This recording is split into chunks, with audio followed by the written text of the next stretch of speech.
The crystal champagne glass felt cold against my fingers as I refilled my father's flute for the third time that evening, my movements as invisible to him as they had been for the past 28 years. Robert Blackwood, founder and CEO of Blackwood Industries, raised his glass with the ceremonial gravity of a king crowning his heir, his eyes fixed on my sister Victoria with the kind of pride that had never once been directed toward me. "To Victoria," he announced, his voice carrying the authoritative boom that had intimidated boardrooms and competitors for 3 decades. "Not just my daughter, but the future CEO of our empire. She has proven herself worthy of the legacy we've built, and I couldn't be more proud to pass the torch to someone so capable, so brilliant, so perfectly suited to lead Blackwood Industries into the future." Victoria glowed in the candlelight of our family's formal dining room, her auburn hair catching the golden light like flame, her smile radiant with the confidence of someone who had never doubted her destiny. She wore the navy Armani suit I had picked up from the dry cleaner that morning, one of a dozen invisible tasks I performed daily to keep the Blackwood family machine running smoothly.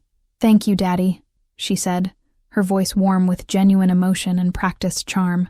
"I promise I won't let you down. Blackwood Industries will not only survive under my leadership, it will thrive beyond anything we've accomplished so far." Our mother, Margaret, dabbed at her eyes with the linen napkin I had ironed that morning, her diamond earrings catching the light as she nodded approvingly. "We're so proud of you, darling. You've worked so hard for this moment." I stood behind the serving cart, refilling water glasses and clearing appetizer plates, as forgotten as the furniture but infinitely more useful. This was my role in the Blackwood family dynamics, the invisible facilitator, the one who kept everyone else's lives running smoothly while remaining completely unacknowledged for my contributions. "Alice, dear, could you bring out the dessert?" Margaret asked without looking at me, her attention focused entirely on Victoria's radiant happiness. "The chocolate soufflé should be ready." "Actually, Mom," I said, setting down the water pitcher with deliberate precision, "I have something to share before dessert." The word seemed to echo in the suddenly quiet dining room. It was perhaps the first time in years that I had interrupted a family celebration, the first time I had demanded attention during a moment that belonged to Victoria. Robert frowned with mild irritation. "Alice, surely whatever it is can wait until after we've finished celebrating your sister's appointment." "It really can't wait," I said, reaching into my serving apron and pulling out a thick manila envelope that I had been carrying close to my heart for 3 weeks. "Because what I have to share directly concerns Victoria's appointment."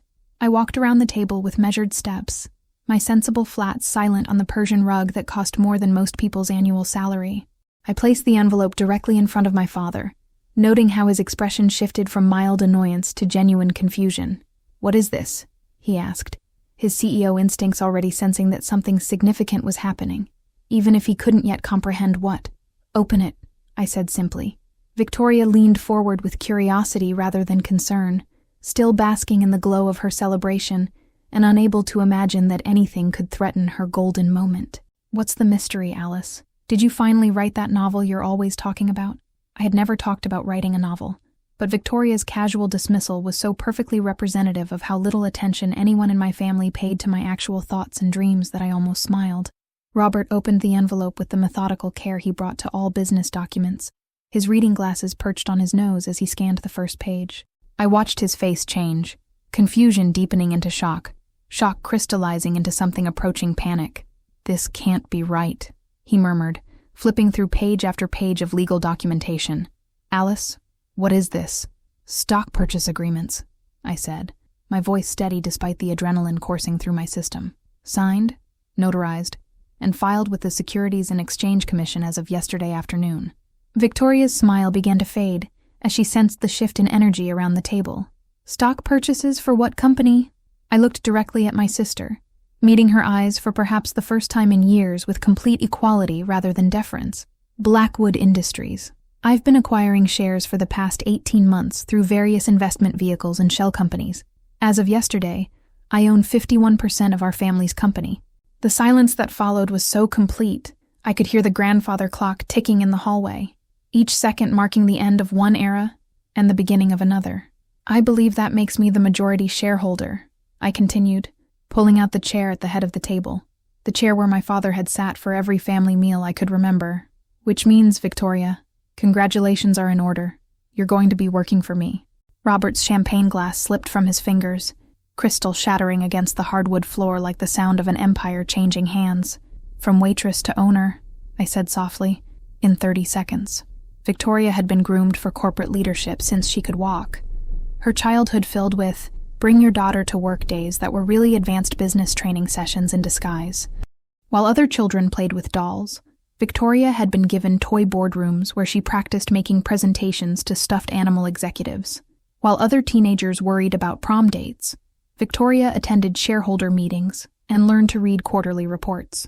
She was everything our parents had hoped for in a successor: brilliant, charismatic, ruthless when necessary, and born with the kind of natural confidence that made people want to follow her lead. Her Harvard MBA hung framed in gold in her corner office, right beside the Forbes 30 Under 30 article that had featured her as one of the most promising young executives in America. "Victoria has vision," Robert would tell anyone who would listen, his chest swelling with paternal pride every time he discussed his chosen heir. "She doesn't just see what the company is, she sees what it could become. That's the mark of a true leader." And he wasn't wrong. Victoria had spearheaded the company's expansion into renewable energy markets, a move that had increased Blackwood Industries' valuation by 30% in just 2 years. She had streamlined operations, modernized manufacturing processes, and cultivated relationships with key clients that had secured millions in new contracts. The business world had taken notice. Industry publications featured her in cover stories. Competitors tried to poach her with offers that would have made her independently wealthy. Board members who had initially been skeptical of nepotism had become genuine admirers of her strategic thinking and execution ability. "She's not just Robert's daughter anymore," I had overheard board member Harrison Webb telling another director after a particularly successful quarterly presentation. "She's proven herself on merit. The succession plan isn't about family loyalty. It's about good business." Victoria carried herself with the easy authority of someone who had never doubted her place in the world. She wore power like a perfectly tailored suit, commanding respect in boardrooms full of men twice her age who had learned to take her seriously or risk being left behind by her innovative thinking. But what the business world didn't see, what even our parents seemed to have forgotten, was how Victoria's golden path had been paved with advantages that weren't available to everyone in the family. The private tutors who had helped her excel academically, the internships at Fortune 500 companies that Robert's connections had secured for her, the mentorship from industry leaders who owed favors to the Blackwood name. Most importantly, Victoria had been given something I had never received: unqualified belief in her potential. Every teacher conference, every report card, every small achievement had been met with enthusiastic support and investment in her continued success. When she showed interest in business strategy, our parents hired consultants to tutor her. When she expressed curiosity about international markets, they funded a semester abroad studying global economics. "Victoria has always been driven," Margaret would tell her bridge club friends, conveniently forgetting the army of support staff that had made Victoria's drive possible. "She's just naturally ambitious in a way that some people aren't." The unspoken comparison was to me, of course. Alice, the daughter who lacked natural ambition, who was content with simple goals, who seemed to find fulfillment in domestic tasks rather than corporate conquest. Victoria herself had absorbed this family mythology so completely that she genuinely believed her success was entirely self-made. She worked hard, certainly, but she had never worked without a safety net. She had never faced the possibility of failure without family resources to cushion the fall. She had never been told that her dreams were impractical, or that she should lower her expectations to match her limitations. "I've earned everything I have," she told Fortune magazine in an interview last year, discussing the challenges of being a young woman in corporate leadership. "Success isn't about privilege. It's about preparation meeting opportunity." The quote had made me laugh when I read it, not from cruelty but from the sheer audacity of someone claiming self-made status while sitting in an office paid for by family wealth, wearing clothes bought with a trust fund, and wielding authority that came from being born into the right bloodline. Victoria wasn't evil, or even particularly selfish. She was simply the product of a system that had told her from birth that she was special, deserving, and destined for greatness. She had lived her entire life in a bubble of support and encouragement that had never been popped by reality or challenged by adversity. Now, sitting at our family dinner table with legal documents proving that her destiny was no longer guaranteed, Victoria was about to discover what it felt like when the golden path suddenly led to a cliff. I had been invisible so long that I sometimes wondered if I existed at all outside of my usefulness to the Blackwood family machine. My childhood had been a series of supporting roles in other people's starring performances.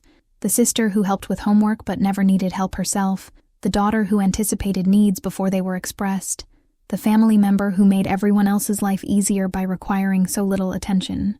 My bedroom had been the smallest in our sprawling estate, tucked away on the 3rd floor, like a servant's quarters, furnished with hand-me-downs and clearance items, while Victoria's suite occupied prime real estate with custom furniture and professional interior design. Not because my parents were cruel, but because I had never demanded more, never complained about less, never made myself enough of a priority to warrant significant investment. "Alice is so easy," Margaret would tell her friends when they complained about difficult teenagers. "She never asks for anything, never causes problems, never needs us to worry about her. She's just content." Content. The word had followed me through childhood like a diagnosis, a limitation disguised as a virtue. Alice doesn't need expensive clothes because she's content with simple things. Alice doesn't need tutoring because she's content with average grades. Alice doesn't need encouragement to pursue ambitious goals because she's content with modest dreams. School had been another exercise in invisibility. I earned solid B's that satisfied teachers without impressing them, participated in required activities without distinction, and graduated with the kind of unremarkable academic record that suggested competence without excellence. College had been the state university rather than Harvard, business administration rather than specialized programs, student loans rather than trust fund payments.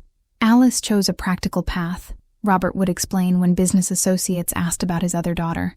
Not everyone is cut out for high-level leadership. She's found her niche in support roles. My niche, as it turned out, was serving my family while remaining essentially unnoticed by them. I had started working for Blackwood Industries right after college, accepting an entry-level administrative position that no one else in the family considered worth discussing, while Victoria rotated through high-profile departments gaining strategic experience. I had been assigned to accounts receivable, processing invoices and managing client payments with the kind of meticulous attention to detail that kept businesses running, but never made headlines. "Alice handles all the boring stuff," Victoria had once told a reporter, not maliciously, but with the casual dismissiveness of someone who had never considered that boring stuff might require intelligence, skill, or strategic thinking. Someone has to do it, and she's really good at staying organized. But staying organized had given me something Victoria never possessed, a complete understanding of how Blackwood Industries actually functioned. I knew which clients paid late, which suppliers offered the best terms, which expenses were padded, and which profits were hidden in subsidiary accounts that didn't appear on the reports that reached the executive level. I knew that Robert had been quietly moving company assets into personal investments, using corporate funds to finance real estate purchases that would technically belong to the family, rather than the shareholders. I knew that Victoria's renewable energy initiative, while profitable, had been funded by loans secured against company property without board approval. I knew that the financial health of Blackwood Industries was more precarious than anyone in the family realized. Most importantly, I knew that the company's stock had been quietly offered to private investors over the past 2 years, as Robert positioned for what he called strategic partnerships, but which were really desperate attempts to raise capital without admitting financial weakness to his daughter or the board of directors. "Alice manages the administrative details," Robert had told potential investors when they asked who handled the company's day-to-day financial operations. "She's very reliable, very discreet, keeps everything running smoothly behind the scenes." Reliable, discreet, behind the scenes. The perfect qualifications for someone planning a corporate takeover from the inside. While Victoria had been building her public profile and preparing for succession, I had been building something else, a complete understanding of our family's business vulnerabilities and a strategic plan to exploit them. While she had been networking with industry leaders and attending high-profile conferences, I had been cultivating relationships with private investors who had enough capital to purchase significant stakes in undervalued companies. While she had been assuming that her inheritance was guaranteed, I had been systematically purchasing the very inheritance she thought was hers. The irony was perfect. Victoria's golden path to corporate leadership had been financed by the same company assets I was now using to buy control of the company itself.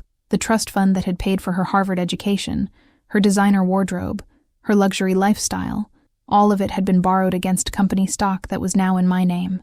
For 28 years, I had been invisible, Tonight, I had become the only person in the room who mattered.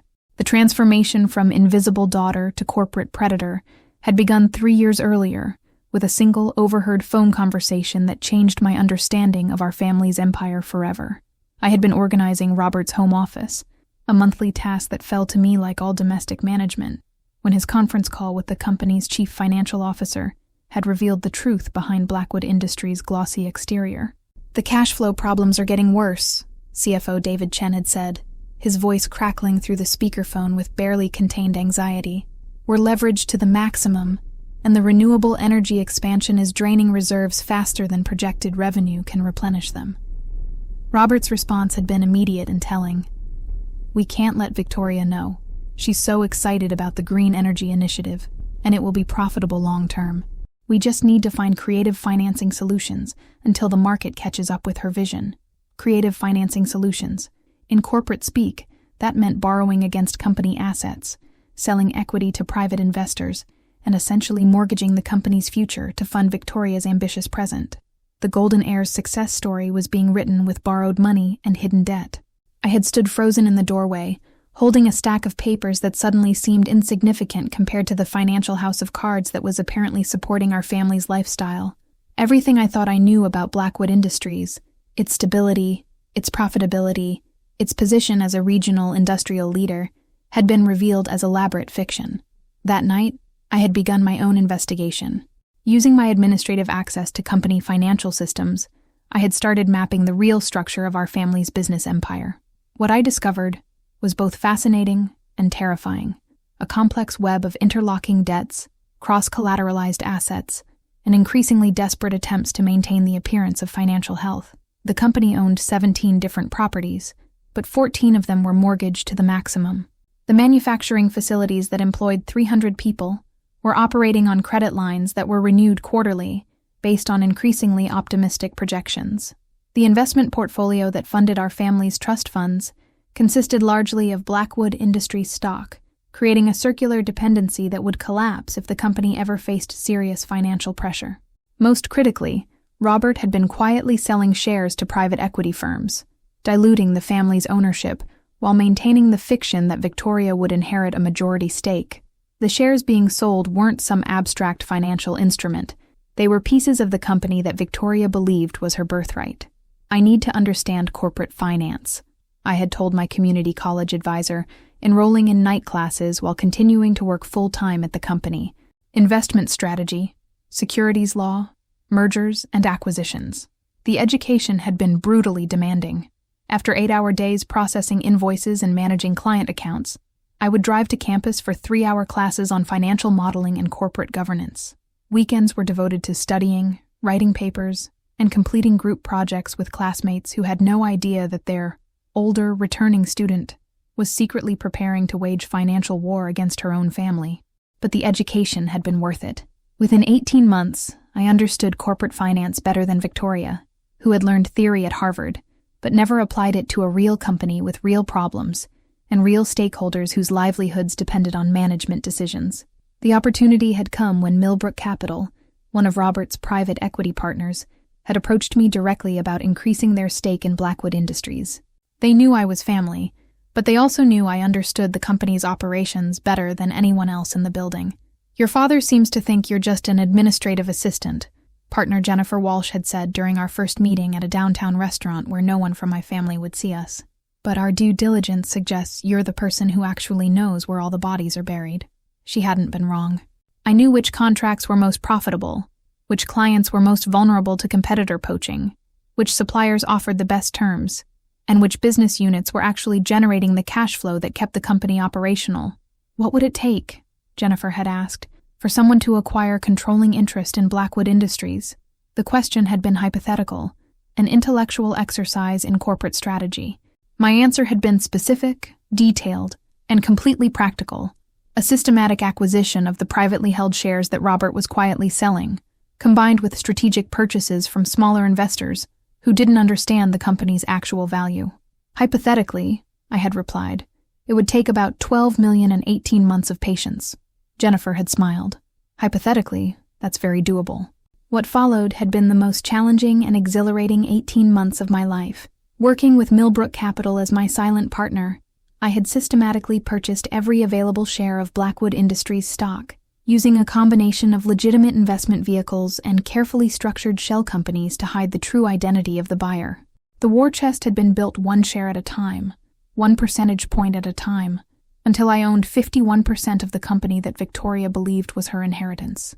Now, sitting at our family dinner table with legal proof of my majority ownership, I realized that all those years of being invisible had been perfect preparation for the most visible moment of my life. The stock purchases had been a masterclass in patience and precision, each transaction carefully timed and structured to avoid triggering the disclosure requirements that would have alerted my family to what was happening.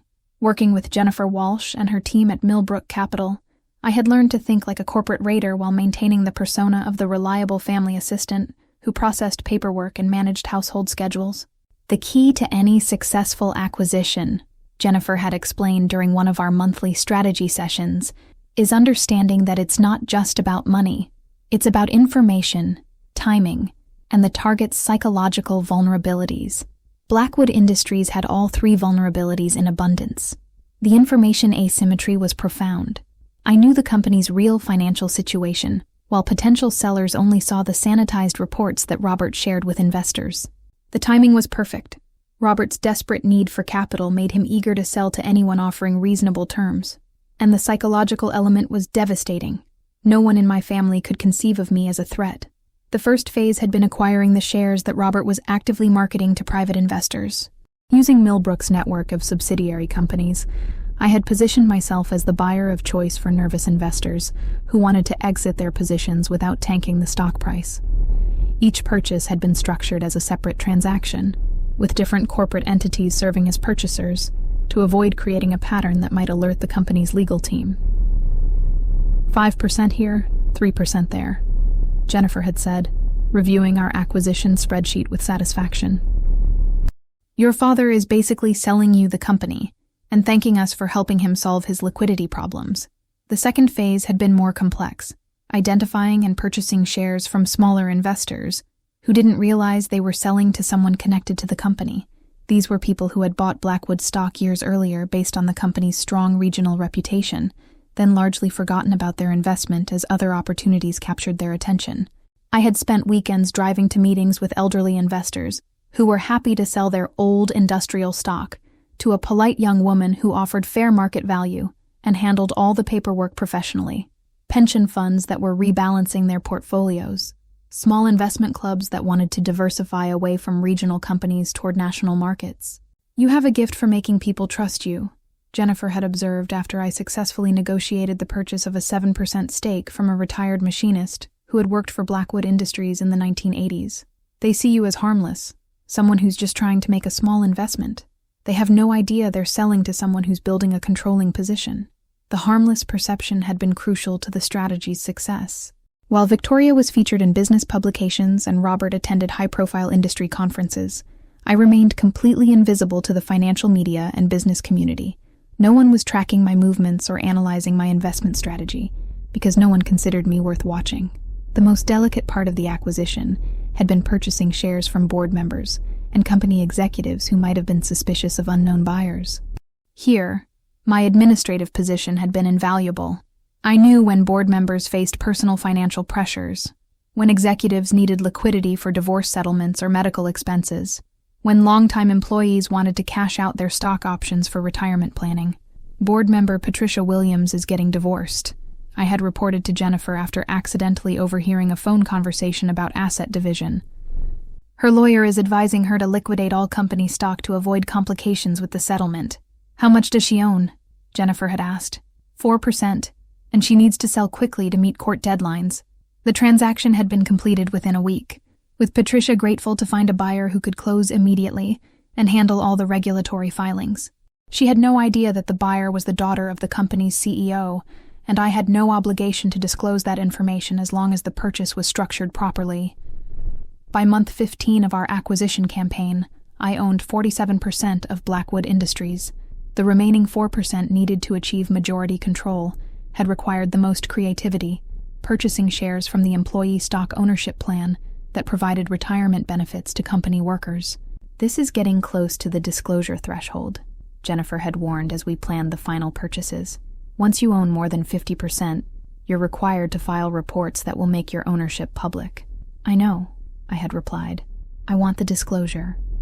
I want my family to find out exactly the way I'm planning to tell them." The final transaction had been completed on a Tuesday afternoon, while Victoria was in New York, meeting with potential clients, and Robert was playing golf at his country club. I had walked into the offices of Millbrook Capital as Alice Blackwood, administrative assistant and invisible family member. I had walked out as Alice Blackwood, majority shareholder and new owner of my family's empire. "Congratulations," Jennifer had said, shaking my hand with genuine admiration. "You've just completed one of the most sophisticated stealth acquisitions I've ever been involved with. Your family has no idea what's about to hit them."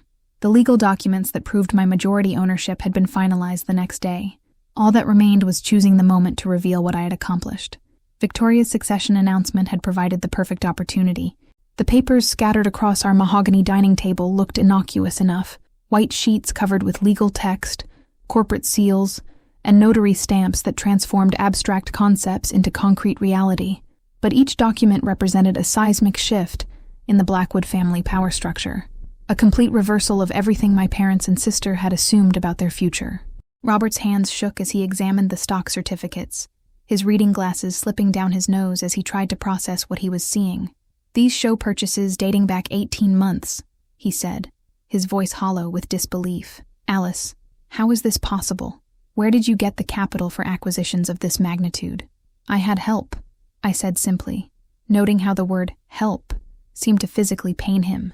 Robert Blackwood, who had built an industrial empire through his own determination and strategic thinking, was discovering that his overlooked daughter had demonstrated the same capabilities and used them against him.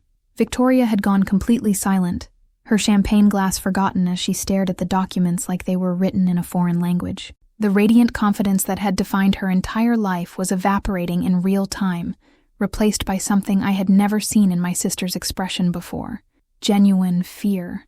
"Millbrook Capital," Margaret read from one of the purchase agreements, her voice barely above a whisper. "Alice, that's a major private equity firm. How do you even know people at Millbrook Capital?" The question revealed everything about my family's blind spots.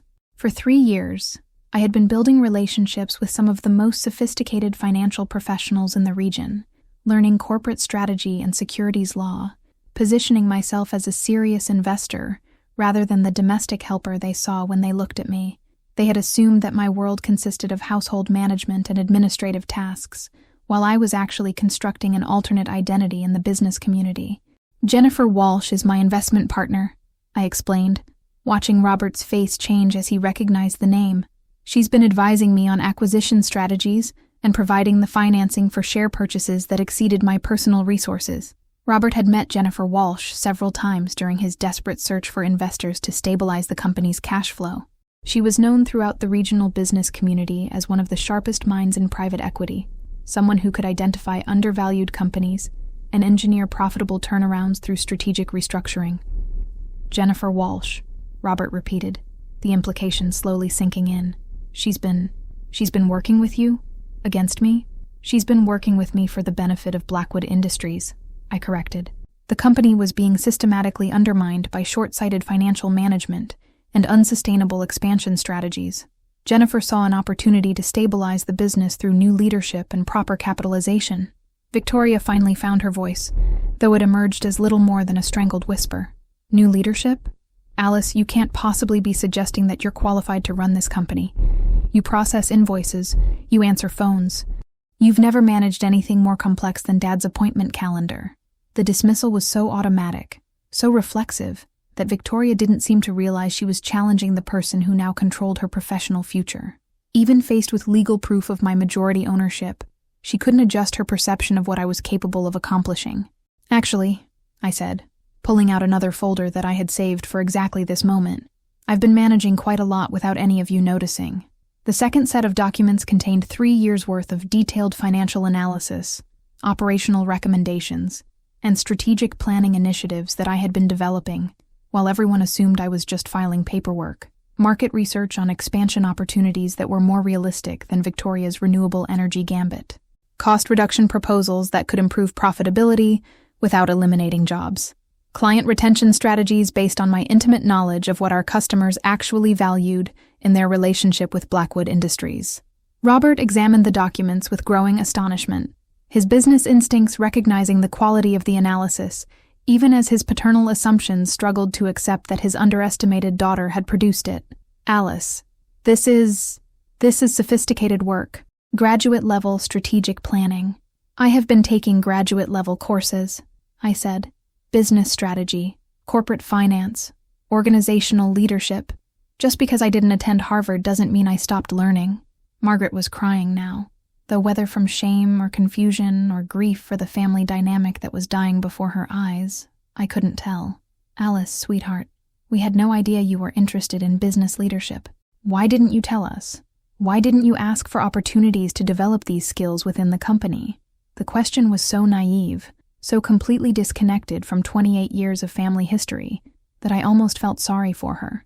Because every time I showed interest in anything beyond my assigned role, I was redirected toward more appropriate activities. Because Victoria's path was already established, and the family narrative didn't have room for two ambitious daughters. Because I learned early that the only way to develop myself was to do it in secret. Victoria's face had shifted from fear to fury, her golden confidence reasserting itself as anger. "This is insane," she declared, her voice rising with indignation. "You can't just buy your way into running a company you don't understand. This isn't some hostile takeover by a qualified competitor. This is a family member having a breakdown and making decisions that will destroy everything Dad has built." I smiled at my sister, really smiled, for perhaps the first time since we were children. "Victoria, you're absolutely right about one thing. This is a hostile takeover, but you're wrong about everything else. I understand this company better than you do. I'm more qualified to run it than you are, and I'm not having a breakdown." I stood up, moving to the head of the table where Robert had sat for every family meeting I could remember. "I'm having a breakthrough, and tomorrow morning, I'm calling a board meeting to discuss new leadership." The empire had changed hands. Now came the hard part, rebuilding it properly. The 24 hours following my revelation had passed in a whirlwind of frantic phone calls, emergency meetings, and desperate attempts by my family to understand and potentially reverse what had happened. I had retreated to my small office at Blackwood Industries, the same cramped space where I had been processing invoices for years, while Victoria and Robert huddled with lawyers, trying to find some legal mechanism to challenge my acquisition. There has to be something. I could hear Victoria's voice echoing down the hallway as she paced outside the conference room where she and Robert were strategizing. Some violation of securities regulations, some breach of fiduciary duty, some family loyalty clause in the corporate charter that prevents this kind of betrayal. The word betrayal stung, even though I had expected it. In Victoria's worldview, I had violated the natural order of things by refusing to accept my assigned role as the supportive sister who existed to facilitate her success. She couldn't conceive of my actions as legitimate business strategy because she couldn't conceive of me as a legitimate business strategist. David Chen, the CFO whose overheard conversation had started my journey toward ownership, knocked on my office door with the shell-shocked expression of someone whose professional world had been turned upside down overnight.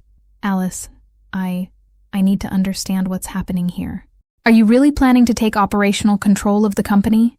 "I already have operational control," I replied, gesturing to the stack of shareholder voting proxies that established my authority to make binding decisions for Blackwood Industries.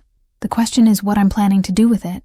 David settled into the chair across from my desk, a chair that Victoria had never bothered to sit in during her years of working in the executive wing.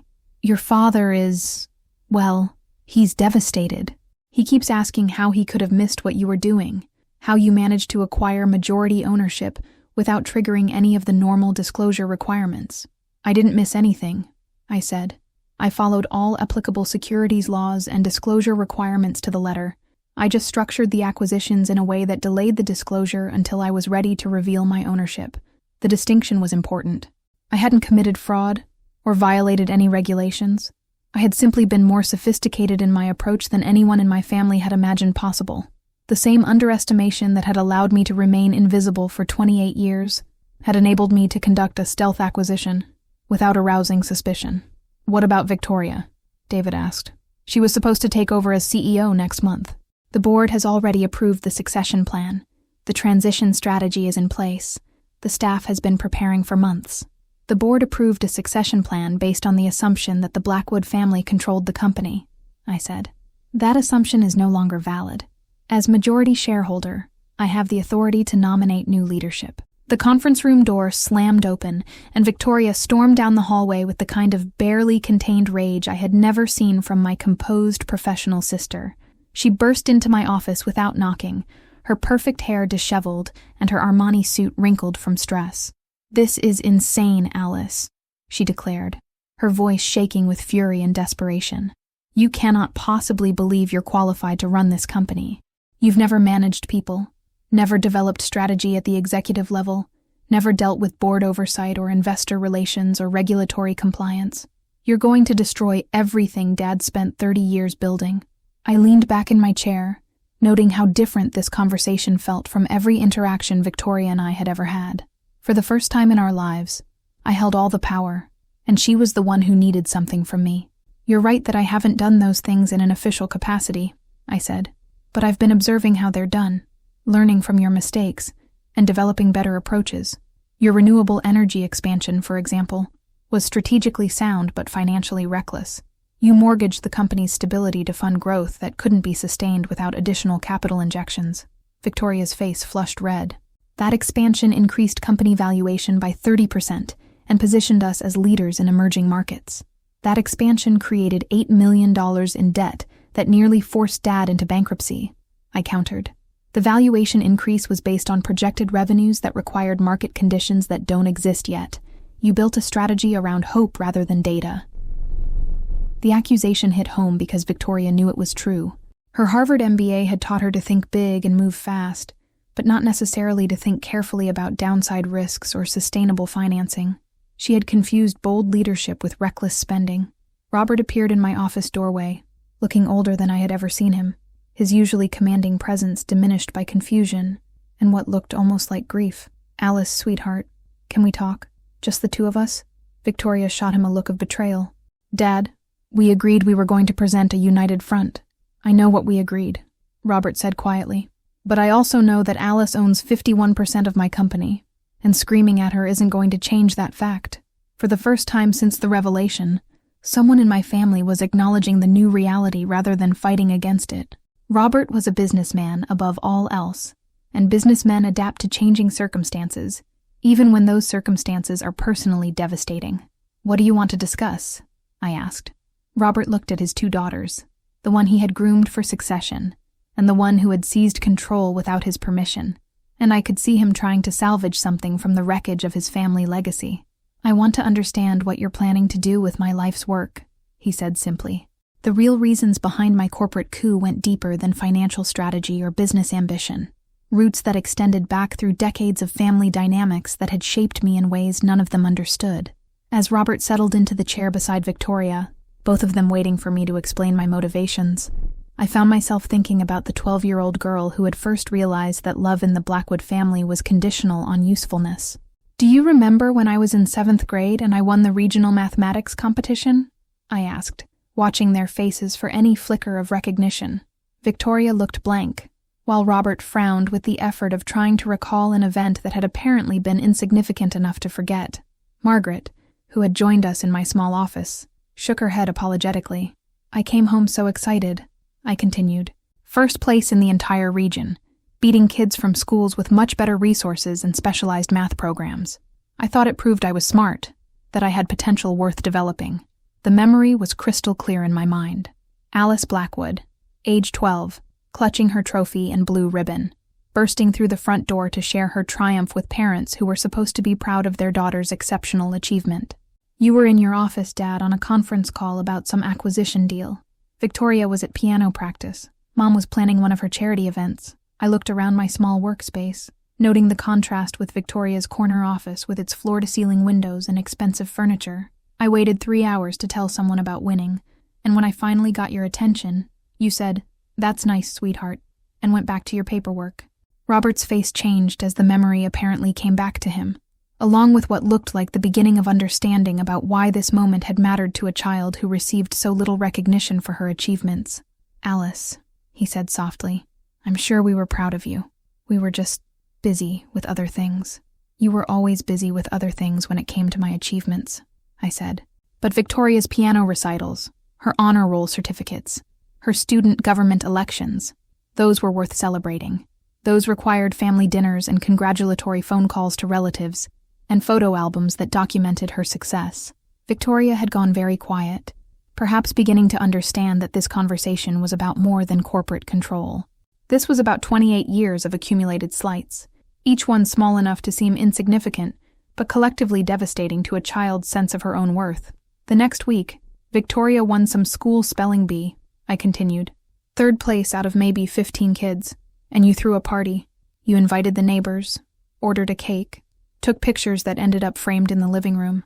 3rd place in a spelling bee got more recognition than 1st place in a regional mathematics competition. Margaret was crying again, but these tears looked different from her earlier confusion. These were tears of recognition, of a mother finally understanding how profoundly she had failed one of her children by treating their achievements as fundamentally less valuable than their siblings' accomplishments. That's when I learned the rules, I said. Victoria's success mattered because Victoria mattered. My success was just Alice being competent at something, which wasn't worth celebrating because competence was expected, not exceptional.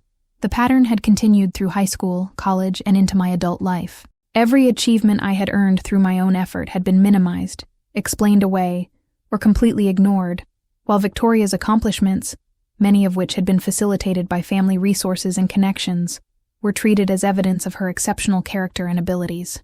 So I stopped trying to get your attention through achievement, I said. I started getting it through service. I became useful instead of accomplished. I made myself indispensable as the daughter who managed household details, who anticipated everyone's needs, who kept the family machine running smoothly without requiring recognition or investment. Robert was staring at me with something approaching horror, finally understanding that the helpful, undemanding daughter he had taken for granted was actually someone who had been systematically taught that her value lay in her utility rather than her potential. Alice, if we had known, he began. You did know, I interrupted.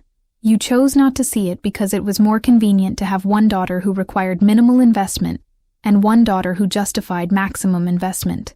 You needed to believe that Victoria deserved more support because the alternative was admitting that you had been systematically neglecting your other child's development. Victoria found her voice, though it came out small and uncertain. Alice, I never asked for preferential treatment. I never wanted you to feel overlooked. You didn't have to ask for it, I said gently. It was given to you automatically because you were born with the kind of charisma and confidence that made adults want to invest in your potential. I was born with different gifts: analytical thinking, strategic patience, the ability to see systems rather than personalities. But those gifts weren't recognized as valuable because they didn't announce themselves as obviously as yours did. The hostile takeover hadn't been motivated by revenge, though I understood why they might see it that way. It had been motivated by the simple desire to finally be seen for who I actually was, rather than who they needed me to be. I bought this company, I said, because it was the only way to force you to recognize that the invisible daughter you had been taking for granted was actually the most qualified person in the family to run it. Now they could see me. The question was whether they could accept what they were seeing. The board meeting I had called for Monday morning felt like a tribunal, with 8 directors sitting around the polished conference table trying to process the reality that the company they governed had fundamentally changed ownership overnight. I sat at the head of the table, Robert's traditional seat, with the legal documents that established my authority spread before me like a new constitution for the Blackwood Empire. Board Chairman Harrison Webb, a silver-haired attorney who had worked with our family for 2 decades, cleared his throat with the formal gravity of someone trying to maintain order in chaos. Alice, we appreciate you calling this meeting to clarify the situation. However, I think we need to discuss whether these share acquisitions represent a legitimate transition of ownership or a hostile action that requires defensive measures. There's nothing to defend against, I replied calmly. I now own 51% of Blackwood Industries. My acquisitions were conducted through legitimate market transactions in full compliance with securities regulations. The question isn't whether my ownership is valid. It's how we're going to manage the company going forward. Victoria sat across from me, her usual confidence replaced by the brittle composure of someone trying to maintain professional dignity while watching her future disintegrate. She had spent the weekend with lawyers, trying to find some legal mechanism to challenge my takeover. But securities law was unambiguous. Legitimate stock purchases created legitimate ownership rights. "Alice," said board member Patricia Williams, the same woman who had unknowingly sold me her shares during her divorce proceedings. "We're all struggling to understand how this happened without anyone being aware of your intentions. As fiduciary agents for the company, we should have been informed about any major ownership changes." "You were informed," I said, sliding copies of the disclosure filings across the table. "Every share purchase was reported to the SEC within the required timeframes. The information was public. You just weren't looking for it because you didn't consider me a potential acquirer." The distinction was crucial. I hadn't hidden my acquisitions. I had conducted them in plain sight, while benefiting from the assumption that the quiet Blackwood daughter couldn't possibly be sophisticated enough to engineer a corporate takeover. Robert sat at the far end of the table, looking like a man attending his own funeral. His empire, built over 30 years through intelligence, determination, and strategic risk-taking, had been acquired by the daughter he had consistently underestimated. The irony was almost poetic. He had lost control of his company to someone who had learned business strategy by observing his own methods. "What are your intentions regarding current management?" asked CFO David Chen, though his tone suggested he already suspected the answer. "Robert will remain as president of operations," I announced, noting the relief that flickered across his face. "His experience and relationships are valuable assets that would be foolish to discard. However, all strategic decisions and major financial commitments will require approval from the CEO." Victoria's head snapped up. "CEO? Alice, the board hasn't appointed a new CEO? The succession plan we've been developing." "The succession plan was based on family ownership that no longer exists," I interrupted. "As majority shareholder, I have the authority to nominate new executive leadership. I'm nominating myself as Chief Executive Officer, effective immediately." The silence that followed was electric with tension. Several board members exchanged glances that suggested they were questioning my mental stability rather than my corporate authority. The idea that Alice Blackwood, invoice processor, administrative assistant, invisible family helper, could transition directly to running a multi-million-dollar company seemed to defy logic. "Alice," said board member Michael Torres, choosing his words carefully, "the CEO position requires extensive experience in strategic leadership, financial management, and corporate governance. With all due respect, your background has been primarily in support functions. My background has been in learning this company from the ground up while everyone else focused on high-level strategy," I corrected. "I know our operational systems better than anyone in this room. I understand our financial vulnerabilities because I've been managing the accounts that reveal them. I've developed relationships with our key clients because I've been handling their contracts and resolving their problems for years." I pulled out the strategic analysis documents I had shown my family during the dinner revelation, distributing copies to each board member. "I've also been developing comprehensive plans for sustainable growth that don't mortgage our company's stability to fund expansion that can't be supported by actual market conditions."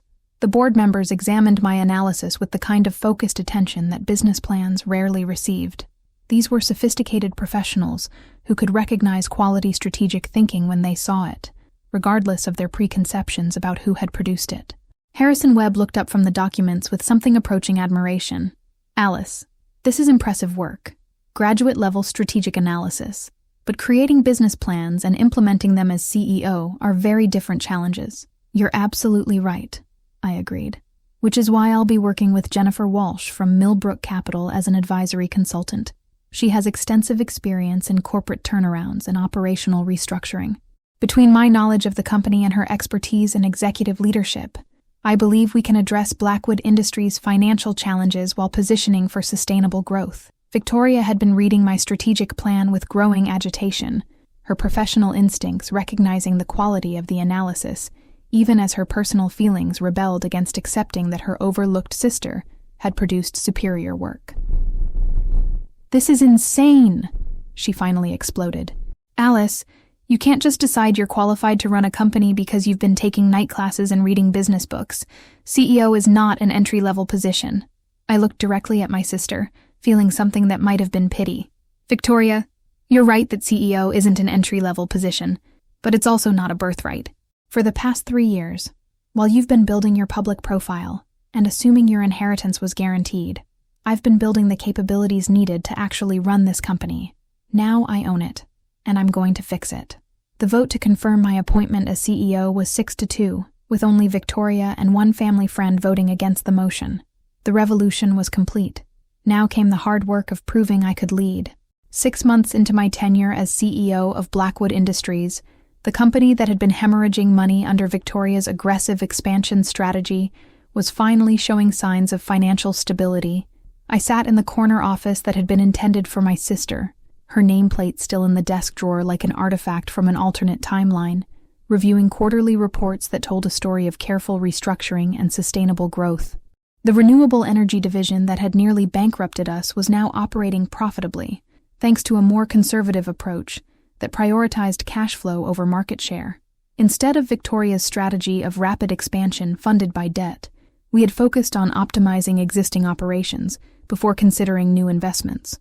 The results spoke for themselves: 18% increase in profitability, 12% reduction in operational costs, and 0 new debt. "The board is impressed," Jennifer Walsh said, settling into the chair across from my desk with the quarterly financial statements. "6 months ago, Harrison Webb was convinced you were going to drive the company into bankruptcy through inexperience. Now he's recommending you for the Regional Business Leader Award." The transformation in how I was perceived by the board had been gradual but unmistakable. What had started as polite skepticism had evolved into genuine respect as they watched me navigate complex business challenges with a combination of analytical precision and operational knowledge that none of them had expected from the former administrative assistant. "What about Victoria?" Jennifer asked, noting the question that everyone was too polite to raise directly. My sister had struggled with the new family dynamic more than anyone else. After the initial shock and fury had subsided, she had been forced to confront the reality that I now controlled her professional future. She could continue working for Blackwood Industries under my leadership, or she could leave and try to build a career somewhere else without the family connections that had smoothed her path. "She's adapting," I said, though the word hardly captured the complexity of Victoria's adjustment to our reversed roles. "She's talented, and talent finds a way to contribute even when it's not in charge." Victoria had chosen to stay, accepting a position as Director of Strategic Development, a role that utilized her Harvard education and industry connections, while keeping her far from operational control. She reported to me now, a reversal that neither of us had ever imagined, but that was working better than expected. "She's actually good at strategic planning, when she doesn't have to worry about implementation," I admitted. Her renewable energy vision was sound. It was her execution strategy that was reckless. The relationship between Victoria and me had evolved into something resembling actual sisterhood, rather than the competition for parental attention that had defined our childhood. Working together as equals, or rather, as CEO and department director, had forced us to see each other as professionals rather than rivals for family resources. Robert had perhaps made the most successful transition to the new order. Freed from the pressure of maintaining the fiction that the company was more financially stable than it actually was, he had thrown himself into operational improvements with the enthusiasm of someone rediscovering what he loved about business. His experience and industry relationships were invaluable assets that I had no interest in wasting. "Your father seems happier," Jennifer observed, "less stressed than when he was trying to manage the company's public image while dealing with private financial crises." She was right. Robert's relief at no longer carrying the sole responsibility for the company's survival was visible in everything, from his improved health to his restored relationships with longtime clients. He had been so focused on protecting Victoria from the reality of the company's problems that he had forgotten how much he enjoyed actually solving those problems. The most difficult adjustment had been personal rather than professional, learning to see myself as someone worthy of respect and recognition, rather than someone whose value came from serving others, had been a process that was still ongoing. 28 years of conditioning couldn't be reversed overnight, even with overwhelming evidence that I was capable of leadership. "Do you ever regret it?" Jennifer asked. "The takeover, I mean. It must be strange to have achieved everything you wanted by essentially destroying your family's expectations about who you were supposed to be." I considered the question while looking out my office windows at the factory floor, where 300 people worked jobs that were more secure now than they had been 6 months ago. The question of regret was complicated, because it assumed I had wanted to hurt my family, when the truth was more nuanced. "I regret that it took a corporate takeover to force my family to see me as a full person," I said. I regret that we couldn't have found a way to recognize everyone's capabilities without creating a zero-sum competition for attention and investment. But I don't regret claiming ownership of a company that I was uniquely qualified to run. The empire I had inherited was smaller than the one Victoria would have received, but it was also more stable, more sustainable, and more honest about its actual capabilities and limitations. Instead of the leveraged house of cards that Robert had been building to fund Victoria's ambitions, we now had a solid business that generated steady profits and provided secure employment for our workers. "What's next?" Jennifer asked. I smiled, looking at the strategic planning documents that outlined our next 5 years of careful growth. We build something better than what came before, something that rewards actual performance rather than assumed potential, something that values all kinds of intelligence, not just the kinds that announce themselves most loudly. The invisible daughter had become visible at last. Now came the most important part, making sure no one else in the company ever had to stage a revolution to be seen for who they really were.